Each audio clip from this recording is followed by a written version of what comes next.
episode 4, I call it 4A, we'll see how to set up max effort lower with a deadlift as the main emphasis, or as the primary movement, what we're trying to work on. So I've got a lot of questions on starting these video series on just how to actually individualize each session for the lifter and the athlete, but for simplicity, just start with the lifter because that's the classic Westside Barbell Conjugate System. Again, not blank conjugate or conjugate blank, someone's other offshoot, the classic system that Louie Simmons devised and came up with. So, talking about max effort lower, and especially with regards to the deadlift. Now, if you follow anything about Westside, you know that we love sumo pulling, and we love the fact that for an athlete, it puts them in a better position on the whole anyway. Your spinal erector wise, hip wise, everything is in a better position to stave off possibility of injury with availability being the best ability. Now, for a powerlifter, that might not be the case. You might actually just be a conventional puller. Some people aren't made to pull sumo. Some people aren't made to pull conventional. You just gotta find which one works best for you. However, in either direction, max effort days, especially max effort lower. All right, so very, very high intensity, very low volume. Some would say moderate volume, but I would probably err on the caution and say low volume. Now, why is that? Well, if we're looking at the central nervous system, which is what we're really trying to target on a max effort day, we're trying to get neural adaptation. We're not necessarily trying to put on muscle weight. That's on the back end that we have that moderate to high volume, multiple sets, repetition in that moderate to high area. You're going to stimulate muscle tissue, more opportunity for growth in that area. On max effort days, we're just trying to signal to the body, hey, you got to adapt to whatever we're putting you through. So just taking this for a second is going through a day, and I'll explain why these are done in a certain fashion, in a certain format, from a strength conditioning coach's perspective. So I'm not necessarily a lifter. All right, I was there for years, but I'm not necessarily a lifter. I'm a strength conditioning coach. So everything I'm about to say is from that lens. Now, keeping it really simple, let's say max every day for a lifter, they're pulling off the floor for 1 rep max. Again, classic Westside Barbell Conjugate System, max effort 1 rep. Their variation off the floor, be it sumo or conventional, is going to be against bands. Now, for the majority of men, that's about 200 pounds of band tension at the top lockout. Now, obviously, some are shorter, some are taller, it's going to vary. I get it. On the whole, it's about 200 pounds. So when I'm standing, I'm 5'8", 5'9" if I'm wearing my sexy shoes. It's going to be just at or just over 200 pounds. So typically, the band tension for me with doubled over reds was about 190 to 195. Once it drops below 180, I would switch the bands out. All right. So again, get a suitcase scale. Very simple. Go on Amazon. Jeff Bezos will send you one. You have to pay him some money, but you'll get it the next day. So let's say we're pulling off the floor against bands. All right, 1 rep max. Now, when we pull against bands or accommodating resistance in general, not the bottom is going to dictate how much we're going to use. The top range of motion is going to dictate what we can use. So, in a physiological standpoint, we're talking about pure contraction or the shortened position of the muscle fiber, which, if we're looking at a lengthened versus mid-range versus contracted or shortened range of the muscle, short range is actually the weakest, absolute weakest. So if we're talking about the glutes in this instance, we're standing up in the deadlift, at the very top, we're squeezing our glutes all the way through, which we should from the start, squeezing glutes all the way through. At the very top, it's going to be the absolute weakest. So if I'm putting bands on top of that, I'm having this lifter do a 1 rep max on top of that. When they get to the top and they're squeezing for everything they have from mid-thigh to the pocket, it's a legitimate 3 to 5 second strain. You really don't need to do much else for the glute, because not only are you signaling top end strength recruitment, but you're also signaling as the band increases, as the bar goes up, more and more neural and muscle fiber recruitment.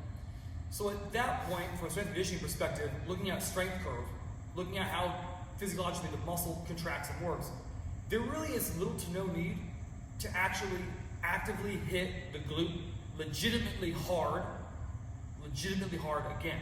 When I say legitimately hard, I mean repetition style 3 to 6 reps. You really don't need to do it. You just signal, just ping to the nervous system, hey, you gotta adapt to that, you gotta adapt to it. Then at that point, okay, cool, we can move on. Now that's either sumo or conventional. Now I know there's an ongoing debate when it comes to conventional and sumo, how much glute is recruited in either one. Is conventional better for glute? Is sumo better for glute? Really at the end of the day, this is kind of a somewhat digression and rant. If you know how to use the sumo position, you should feel a lot of glute. And conversely, if you know how to use conventional position, you should know how to use a lot of glute. It really comes down to what works best, again, for your body. Some people aren't made for one or the other, and they can't, for the love of them, can't feel everything they're supposed to feel in one or the other. And they just gravitate towards the one they actually feel the muscle working. And that is going to be longevity-wise a better scenario, and health-wise a better scenario. But back to the mainstay. So we've done our 1 rep against bands from the floor, sumo or conventional. Dealer's choice. Either way, we're highly taxing the top end of that, the glute lockout. Now, after that, there is an opportunity for repetition method. Repetition method being 2 to 4 sets, 3 to 6 reps each set. With that variation you just did, or, as if you've trained at Westside, you'll know, a more intense version of it. So, if I'm doing bands over the bar for 1 rep, and my repetition method, if I decide to do it, 2 to 4 sets, 3 to 6 reps, bands be over the bar, maybe I'm standing on a 2-inch deficit. Which, if you are targeting the top end of your deadlift, would still play. I know a lot of people think deficit, well that's only for if you're missing the bottom. Well again, standing on 2 inches with whatever weight or a lower weight, obviously that you pull for a 1 rep, you're doing for sets and reps, the bottom's not gonna be difficult. The only thing you're gonna get more of at that point is glute recruitment if you're firing correctly, right? I understand some people are like, well, glute hamstring tie in, yes, okay. But for sake of simplicity, let's just say glutes. As a strength and conditioning coach, your mind has to go to this. If we just did a taxing 1 rep max that took everything out of it and they're firing their glute, do we really need to do repetition method? Do we really need to do that? An absolute max for 1 rep, and you also control the eccentric because you picked it up, you're an adult, you can put it back down.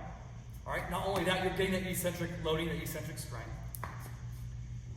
Do we really need to overdrive that? And the answer is no, you really don't. If everything's locked in and keyed. Now there is a debate where, well, you're dealing with a novice lifter, you know, they should do that because they need more time under tension, they need more of this and that and the other. And then I would say to that, I agree, but at the same time, then as a novice lifter, why are you forcing them to do a 1 rep max when you just said they need to spend more time under tension in the bar? So that kind of debunks that whole thing. Intermediate lifter, that can really go either way. That really comes down to a lot of training maturity. A lot of training. Did they cut off that 1 rep max when they should have? As soon as something starts to break down, did they cut it? At that point, I would say, yes, you can get away with it to a certain extent. Maybe 2 sets of 3 to 6. Locked in, dropping 30% on the bar, make sure everything's perfect, just signaling that. Debatably.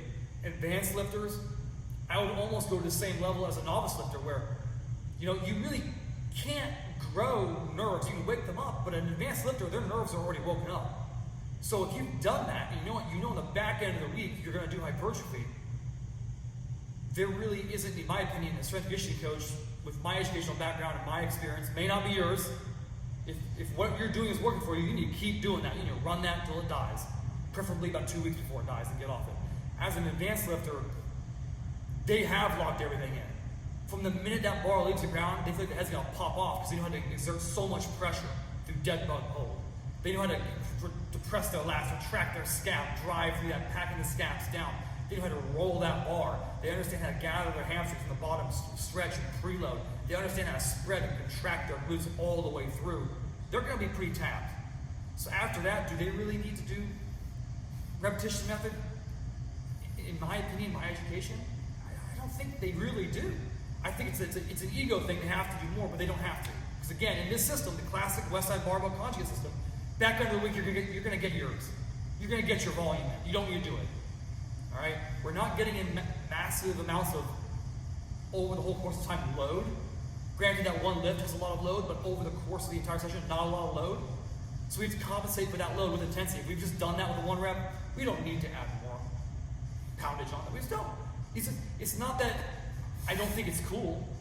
It's not that, as a strength and conditioning coach, I love lifting weights and love seeing people lift weights all the time. It's just, Do you need it? And you really don't, on the whole. Now, after that, whatever you decide repetition-wise, all right, we'll go on. So typically it's 3 auxiliaries. This is the same thing. Now, we've just hit a 1 rep max against band tension. We've really taxed the glute in the short position. So typically the next thing we're going to do, either at Westside or at my facility, we're going to get on a belt squat. Now, this belt squat, you can do a march, you can do a good morning, you can do squats, you can do like rack pulls. If you can really rig it up really good, you can do from the floor deadlifts. If you get one of those Spud Inc. belts that has multiple clips, you can get away with that. The original belt's gonna cut you off a little bit. And if you wear them high, you're gonna get a lot of shear force in your lumbar. So I'm not really too savvy on doing from the floor pulls, if you rig it that way. Just be careful if you do it. Make sure it's light and they're really focusing on position. But depending on how much they're actually able to key in their glute on that 1 rep max, is going to depend on how and what we load the carriage with. Now, carriage being where you put the weight. Let's say they're doing conventional. If they're doing conventional pull for a 1 rep, so we're here, we're getting pure glute, good hard glute contraction, we're in control, we're going to be more apt to strength and conditioning coach to have them do a march variation with it. Just body weight, anterior load, posterior load, kettlebell holding, whatever, but just a march. Now a march, while a belt squat's gonna hit glutes, true, that marching aspect, especially reaching out to the side versus just driving knee up, is gonna hit a lot more hip flexor and glute med. So they're gonna get that stabilization aspect that they're not actively employing on a sumo. You're gonna sneak that in, because you have to complement everything that's going on. As a strength and conditioning coach, we want to develop a full lifter or a full athlete. Now, if they're pulling sumo, all right, so they're out wide, and they're understanding that pressure comes, start ripping the floor, screw your feet in, and then holding that pressure, you're driving down into the earth to get leg drive. Well, we just hit a lot of glute min and a lot of glute med, and at the top, we're getting a lot of glute max wrap around. So we are hitting a lot more glute min and a lot more glute med, and there is some glute max involved. Now, that being said, watching them as a coach, how much they hinge back in that sumo is going to dictate how much glute max they get. Typically, there isn't a lot of hinging back. It's a little more they reach back and they kind of settle down into it. And if that works for them, that works for them. As long as they're loaded, it's fine. Now, if they pulled sumo for that 1 rep, I would be tending to keep them closer, have them do more of a good morning type pattern. Again, could be body weight, good morning. Could be, you have kettlebells, you're doing RDL kettlebells, dumbbells. You're doing a good morning with, say, the squat bar. Doing a good morning in a Zercher position with a sandbag or a bar or a bamboo bar if you're really feeling froggy with it. But in this way, we're complementing, again, that sumo pattern of pushing out, rotating with being right up front, driving down, screwing the feet in, getting a lot more glute max out of it. Again, complementing those 2 positions. Now, loading the carriage, 9 times out of 10, there's going to be a band on the carriage. You go into Westside, there's always a band on the carriage. You come into industry, there's always a band on the carriage. You go to Phil DeRue's gym down in Florida, South Florida, there's always a band on the carriage. Once you go band, you never go back. That being said, if that athlete is stronger than they are fast, when you watch them on dynamic effort day, you have to lower percentages down because they're more of a grinder versus an explosive athlete. So if they're stronger than they are fast, put a band on there. Not a lot of band, just a little bit, because again, you have to realize, while the range of motion is not going to be as drastic as the 1 rep, we are trying to teach them to fire through something. So we've already taxed the glute in that shortened range, that contracted range. So this is going to be where we actually start to build in that shortened range, contracted range. Now, there is a bit of a debate on whether or not you need to do that. In my head, it could go either way. Now, if your athlete is faster than they are strong, which was my initial issue when I started training Westside, I was much faster than I was strong, I'm not going to put a band on there. We're going to sans the band, get rid of it, straight weight load. Because we want to build that strength, we want to build that grind. Granted, they both will, but with one having accommodating resistance, you have to learn to drive through increasing resistance. The other one just being, it's just heavy all the time, you just got to bear with it and grind through it. All right. So 2 different ways to really approach the belt squat for that lifter. So that would be the first auxiliary. Second auxiliary, it's going to be a hamstring curl or it's going to be a reverse hyper. Some people do both on the same day, and it's totally great with it. A lot of times athletes come in here, I have 2 glute hams as soon as you walk in the door. They do a 5x5 on a glute ham, supersetted with a mobility piece. Before they even do anything else. That's the first thing they do. Just to get everything firing, and over time, that's going to build up greatly. We're not trying to strain on it, just trying to build it. Now, if you're not of that philosophy, which is totally fine, you may not have time for it. You may think that that's going to suck the energy out of what you're having to do through the session on the back end. That's totally fine. So a hamstring curl being an inverse curl, a Russian curl, a Nordic curl, an inverse curl, GHC, anything of that nature, where we're lengthening and shortening in a quasi-isometric state, the hamstring, that's what we want. That's going to complement the deadlift a lot more than a seated hamstring curl or even a lying hamstring curl to a certain degree, depending on what kind of cam you have on the machine. So you have that option and you have a reverse hyper option. Now, if you are pulling conventional, I would err on the side of, if your hamstrings are weak, do the hamstring piece. Because, again, on the back end of the week, we do our dynamic work. Reverse hyper, I have never seen anyone at Westside or my facility do anything less than 30 reps. Ever. Like 30 reps is like the gentleman's minimum on a reverse hyper. Granted, there are different things like percentage or weight or how much can you use. Like, at the end of the day, the weight doesn't really matter. All that matters is the contraction of the muscle we're trying to isolate and get better. That's it. Range of motion comes into play a little bit after that. So if they were doing conventional and their hamstrings were lagging, I would 100% stick to the hamstring curl, whatever variation that's going to be, preferably in a lengthened state, because you can keep them low. You can have them do, again, maybe 2 to 4 sets, probably 6 to 10 reps. So you're trying to build them a little more. So a little bit less taxing, a little bit more building, not in the 10 plus repetition range. And you may want to stick closer to 6 because it's a little more of that strength realm. I'm not trying to push them to a point where they're doing triples, which isn't a bad thing. I've seen it done.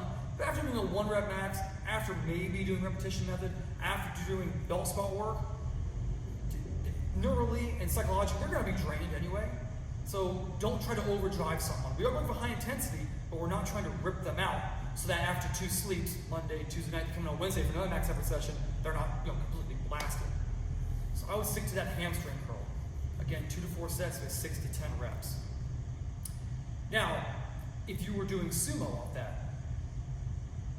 that's kind of a little bit more of a debate. So you're not exactly lengthening out your hamstring as much as a conventional. That can be debated. A lot of people say they feel in your hamstring. They probably feel more their adductor loading because they are in a wider state. They're reaching back, they're spreading their glutes. That's what's going to pull the most, the adductor. However, if it was sumo, I would probably stick towards reverse hyper. Could you do hamstring? Absolutely.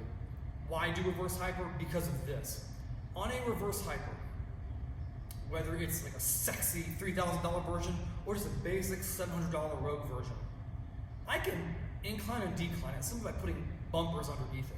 So if I'm just trying to get just good, like mid-range contraction, keep it flat, keep it normal, all feet on the ground. If I'm trying to hit more glute, I'm going to do an incline. So an incline being, I'm going to put those bumpers, however many you're going to do, under the front of it. So if I'm here grabbing, the bumpers are down there. So my clavicles will be higher than my glutes. At that point, it's going to be a lot more control to just the glute, just the top end contraction. All right. Now, if I'm trying to hit more of an erector base, so my low to mid back, I'm going to decline it. So when I'm holding, I'm going to be down, so my clavicles will be lower than my hips, my glutes. That way it's going to pull me a little bit more under. I'm going to get a little more stretch in my lumbar and a little more contraction. I'll feel that stretch in my lumbar and actually start to contract. Now, when I say lumbar, I don't mean the spine. Again, I've gone over this on 2 other videos as well. If you are looking down and you see the weight swinging through, you're letting it go too far. You're ripping your spine out. This is why a lot of institutions don't like reverse hyper. They think it's garbage. They think it's a bad decision to do for back rehab. And if you do that, and you let it swing all the way to you and rip your lumbar spine apart, yes, it will be bad. You're right. I like using pencils to write things down or pens, but if I take that pencil pen and jab myself in the eyeball with it, probably not a good decision. Probably not a good tool. So you have to program accordingly. You have to watch your athletes, watch your lifters. Could those 3 variations be used if we're talking about a conventional deadlifter? Absolutely. I've just noticed people I've seen bang for buck, strong hamstrings on a conventional is just absolute king once they learn how to preload them. Just throwing it out there, that's just me.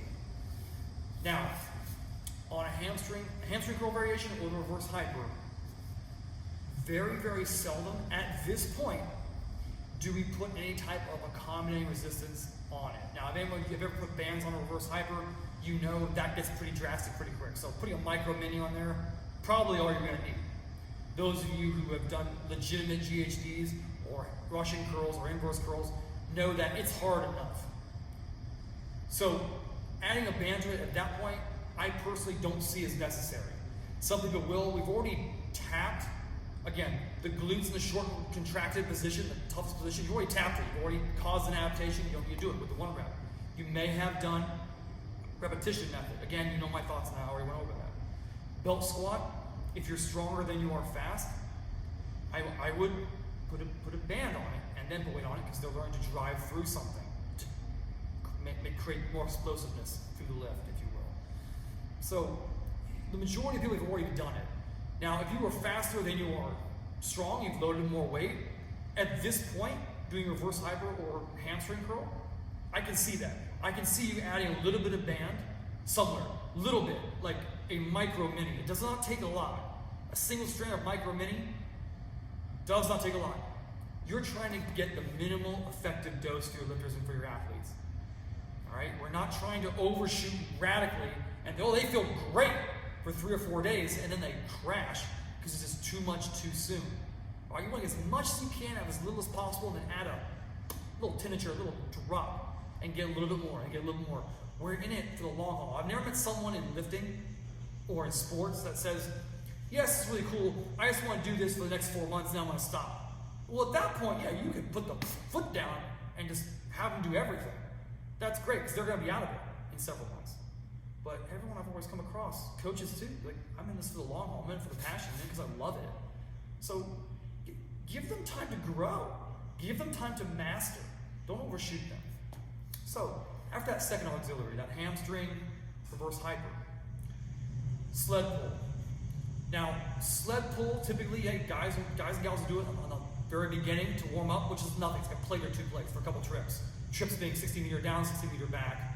That's what we did at Westside. So sled pull here, this would be when you go back to the conversation about training athletes, we're going to have the same approximate, not necessarily template for the whole week, but that template for that day, where we're talking about 1 to maybe up to 6 trips of just either damn near max or just heavy.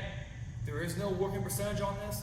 I could tell you, oh, put 70% of your 1 rep max back squat, oh, put 80% of your deadlift, oh, use 72.3% of what you did today for a 1 rep max at a 9 RPE. It doesn't matter because everyone's different. Everyone at this point in the training session is going to be completely gassed.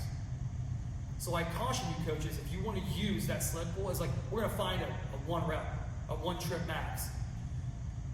Don't let them die in the mid-level. When they get to a point you're looking at their face, like it's a strain. When there's passion in the face, you want passion face. When there's passion, shut it down. That's all they need. They don't need to go to overdrive. After passion comes depression. You don't want depression, you want passion. So you gotta learn to cut it. That comes down to the eyes. You gotta watch it. When your eyes lock in and you see them straining, over. And that's what they did for that one trip. You set that record, you have to beat it down the road. If you're doing multiple, you can work your way up each trip. You can work your way up and find, okay, that's exactly what you need to be, the mild strain. Good. Let's do 4 to 6 trips of that. We'll cover 90% between each one. Now, variation-wise of this, if you are noticing that they lack leg drive, have them lean into it. Get the balls of their feet. If you think of strongmen pulling a 747, that's exactly what we want, but no upper harness. We just want the belt. We want to target the lower half. All right, we don't want necessarily our abdominals and our rib cage dictating how much we can move. So keep it on a belt, going behind the athlete or lifter. All right, balls of feet leaning in. That's a lot of leg drive, and cue them in as they're doing it to extend that leg all the way behind them by contracting the glute. The thigh will extend. The thighs, don't worry. they're going to get a nasty pump in their legs. They're going to flush it out. Don't you worry about that. Worry about what they really need to worry about, which is in this position, the glute. Ball of the foot, driving that leg back by contracting the glute. After a while, they'll get the system, they'll get onto it. Now, if they are more of a conventional deadlifter, you know, leaning forward, be more of a leg drive scenario, a little more sumo. They're more of a conventional deadlifter, upright. Again, belt, straps pulling the sled, reaching out with the heel, pulling back with the heel with a stiff knee. All the motion comes out of the hip socket. This is going to be substantially less than when you lean in. Absolutely. But keep in mind, intensity is relative. All right, so what they're hitting, the position they're in, that's going to be either you're going to do one trip, and when the passion gets in their face, cut it. Don't let them fail in the middle of it. We don't want to get them depressed, like, oh, dang it, man. Don't do that. Build them. The deeper you go, the more building you have to do, because you can't tax the nervous system like that all the time. You just can't do it. So you'll do that maybe 4 to 6. Trips, 60 meters down and back. Get to 90% recovery in between. Go again. Now, after that, lat versus upper back. Either one can go either way with conventional or sumo. On the whole, if they're having trouble keeping the slack out of the bar and keeping their sternum forward and up, we're talking about upper back. If they're having problems keeping the bar, shaving their thigh, conventional or sumo, tight to them, it's either an understanding of how to activate the lat by turning the elbow back, depressing the shoulder down towards the hip and holding that isometric contraction, or they need to build their lat. So either one would be either the other. Each one, 3 to 6 sets, because we're building 3 to 6 sets, 6 to 10 reps. If it gets closer to 10, it gets closer to 10. It's totally fine. I would say if you're doing upper back, which is a retractive motion, make sure you're doing it bilateral. Again, at this point, I do like having machines to help. Chest-supported row of dumbbells or T-bars or hammer machines, or if you're fortunate enough to afford or having the prime plate-loaded machines, you can manipulate strength curve. That's also something you can do. If you have either hammer pieces or prime pieces, hammer pieces overload in the short or contracted range. All right, so make sure if you're doing multiple sets and you want to like really focus on just that lock-in or of the upper back, make sure you do that set or that motion first. All right, so if you do something like a dual dumbbell row with the strength curves even throughout the whole thing, and then you go to it, you're going to be tapped to a point that you're not going to maximize that pure retractive short position of the upper back. So bilateral upper back, 3 to 6 sets, 6 to 10 reps. All right. If you're going with a lat, I'm a very large proponent of doing unilateral lat work because you can really squeeze and depress down on that lat, actually feel it. A lot of people can't do a bilateral lat. If they can, it just hits their mid-thoracic lat, but you can't actually get it all the way down into the origins. All right, excuse me, into the insertions. You can't really squeeze all the way down. So unilateral lat, again, if you're using a hammer piece, if you have those, or a prime piece, make sure hammer pieces, you do them first, or do that variation first, so you can really tax it in the short position, which would be the hardest position, while it's quote-unquote freshest, all right, and then vary on. All right, so prime pieces, then vary on to other pegs, or if you're doing like maybe 1 set of a hammer on each side, then 2 sets of something else, like a cable row or something, then do that afterwards. All right, so use that hammer or that prime piece first. If you don't have either of those pieces for upper back or lat, and you want something that taxes in the short or contracted position to target all your musculature, put a band on a stack. That would be your first set. Then your second set, you could just do pure, just regular weight, regular stack motion, and then your last one to tax it in the lengthened position, coming out, holding that lengthened position with depressed shoulders, holding that for a 2 to 3 count, and then executing the lift. So it's dictated by the tension out long. All right. After that, core or abs, however you want to define it, standing abs. Typically, we're going to go with a standing band. If you're a conventional puller, doing it in a conventional deadlift stance. If you're a sumo puller, don't be afraid. I know some commercial gyms, people are like, what is that? Put it on Gym Fails Nation. Hey, you know what? If you're on Gym Fails, you just skyrocketed your Instagram. Why not? Do it in your sumo position. All right, your bottom loaded sumo position, feeling everything locked in the entire way. You're hinging back, you're pushing out, you're rotating, you're starting to push into the ground, your abs are depressed, you have that band, you overdrive. Remember, on a banded ab, whether you're doing it standing or in that sumo position, or really any position, it's not about how far you go down. It's about tilting the pelvis, getting the lower rib, upper hip to almost kiss. Very small range of motion, not massive. You can take anyone with the strongest band you want, as long as they weigh enough, and have them just throw downs with their chest all day. It's very easy, but it's very difficult to key in the pelvis and depress that rib cage. So that is a little more of an in-depth way of how to set up max effort lower with the deadlift in mind, of a sumo or conventional.